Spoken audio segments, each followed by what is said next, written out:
নমস্কার বন্ধুরা। তো আজকে আবার একটি রেসিপির সাথে হাজির হয়ে গেছি বন্ধুরা। তো এইখানে আমি একটা রেসিপি আপনাদের সাথে শেয়ার করব, যেটা বলা হবে আপনাদের পক্ষে হালকা জলখাবারও বলতে পারেন কিংবা একটা টিফিন খাবারও রেসিপিও বলতে পারেন এটা। তো এটা পোহা দিয়েই আমি রেসিপিটা আজকে শেয়ার করব, যেটাকে পোহাই এক ধরনের পোহা রেসিপি। তো বন্ধুরা, এখানে আমি নিয়েছি পোহা। পোহা যাকে বলা হয় সেই চিড়া এখানে নিয়েছি 1 কাপ পরিমাণ নিয়েছি। এটা জল দিয়ে খুব ভালোভাবে ঝুরঝুরে ভাবের করে ধুয়ে নিয়েছি প্রথমে। আর বন্ধুরা, এটা কিন্তু ব্যাচেলার বন্ধুদের জন্য কিংবা হস্টেলে যখন বাচ্চারা থাকে তাদের জন্য কিন্তু এটা সহজ একটা রেসিপি।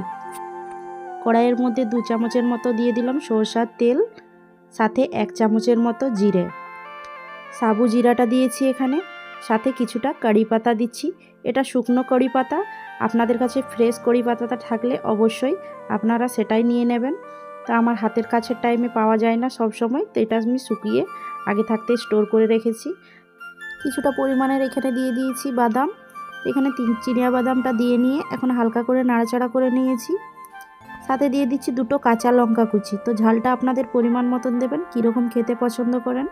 তো কাঁচা লঙ্কা কুচিটা হালকা নাড়াচাড়া করে নিয়েছি। সাথে দিয়ে দিচ্ছি 2টো বড় সাইজের পেঁয়াজ কুচি। পেঁয়াজ কুচিটা একটু লম্বা লম্বা সাইজের করেই কেটে নিয়েছি। আপনারা চাইলে ছোট ছোট করে নিয়েও আপনারা পেঁয়াজটা কেটে নিতে পারেন। তো ছোট সাইজের করে নিয়ে আজকে বড় বড় সাইজের করে নিয়েছি, একটু মুখে লাগলে বেশি ভালো লাগবে তার জন্য। তো পেঁয়াজটা এখন খুব ভালোভাবে 1 মিনিট ভাজা হয়ে গেছে এখানে। তো এখানে দিয়ে দিচ্ছি একটা বড় সাইজের টমেটো কুচি। তো টমেটো কুচিটাকেও আমি ছোট ছোট সাইজের করে কেটে নিয়েছি। এখন তেলের মধ্যে দেওয়া হয়ে গেছে, দিয়ে নিয়ে এখন হালকা নাড়াচাড়া করে নিচ্ছি। সাথে দিয়ে দিচ্ছি স্বাদ মতো নুন, আর 1/2 চামচের থেকেও অল্প একটু হলুদের গুঁড়ো দিয়ে নিয়ে আবারও খুব ভালোভাবে এখন নাড়াচাড়া করে নিচ্ছি। তো এভাবে করে নাড়াচাড়া করে নিলে নুনটা আর হলুদটা খুব ভালোভাবে সব কিছুর সাথে ভালোভাবে মিশে যাবে। তো এখন খুব ভালোভাবে নুন আর হলুদ ভালোভাবে মিশিয়ে নিয়েছি। এখন দিয়ে দিচ্ছি কিছুটা পরিমাণ কিশমিশ। তো এখানে আমি কিশমিশটা দিয়েছি, খেতে কিন্তু অনেকটাই স্বাদের লাগে। আপনাদের পছন্দ হলে দেবেন, না তো এটা স্কিপ করে দিতে পারেন। তো আবারও খুব ভালোভাবে নাড়াচাড়া করে নিচ্ছি এভাবে। তো নাড়াচাড়া হয়ে যাবার বাদে এখন আগে থাকতে যে পোহাটা নিয়েছিলাম, ধুয়ে নিয়ে খুব ভালোভাবে জল ঝরিয়ে রেখে নিয়েছিলাম, সেটাই এখন দিয়ে দিলাম। দিয়ে নিয়ে এখন খুব ভালোভাবে নাড়াচাড়া করে নিয়ে সব কিছু একসাথে পোহার সাথে মিক্স করে নিচ্ছি। আর বন্ধুরা, আজকের রেসিপিটা কেমন লাগছে অবশ্যই কে কোথা থেকে বলছেন বন্ধুরা কমেন্টে জানাবেন। আপনারা কোন ডিস্ট্রিক্ট থেকে বলছেন, তাহলে ধন্যবাদ জানাতে আমার সুবিধা হবে। তো এখানে 1 চামচের ফ্লেভারের জন্য দিয়েছি আমি চাট মশলাটা, আর সাথে 1 চামচের মতো দিয়ে দিচ্ছি চিনি।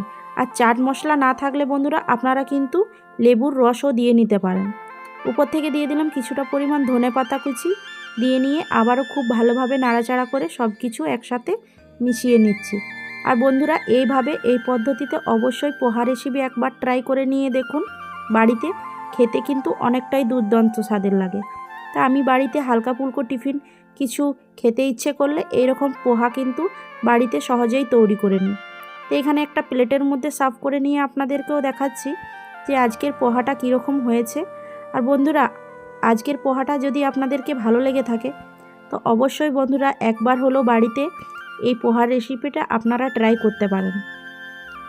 আর যেহেতু এই পোহার রেসিপিটা বন্ধুরা আমি স্পেশালি শেয়ার করছি যারা ব্যাচেলার ভাইরা থাকেন, বাড়ির থেকে অনেকটা দূরে থাকেন, নিজের হাতে রান্না করে খেতে হয়, তাদের জন্য এটা কিন্তু আপনারা সহজেই বাড়িতে তৈরি করে নিয়ে এটা কিন্তু বানিয়ে আপনাদের টিফিনের জন্য কিংবা লঞ্চ বক্সের জন্য কিংবা বড়দের জন্য, বাচ্চাদের জন্য, সবাইকে জন্য বানিয়ে কিন্তু এটা দিতে পারবেন। আর এটা খেতেও কিন্তু অনেকটাই দুর্দান্ত স্বাদের লাগে, আর অনেক টাইম খিদেও লাগে না এটা খাবার পরে। আর এটা বানানো একদমই সহজ, আর আমি আপনাদের সাথে সহজভাবেই কিন্তু রেসিপি শেয়ার করবার চেষ্টা করি, যেহেতু বাড়িতে সব মানুষের অনেক কিছু উপকরণ থাকে না, তার জন্য সহজ কিছু পদ্ধতিতেই আমি রেসিপিগুলো শেয়ার করি বন্ধুরা।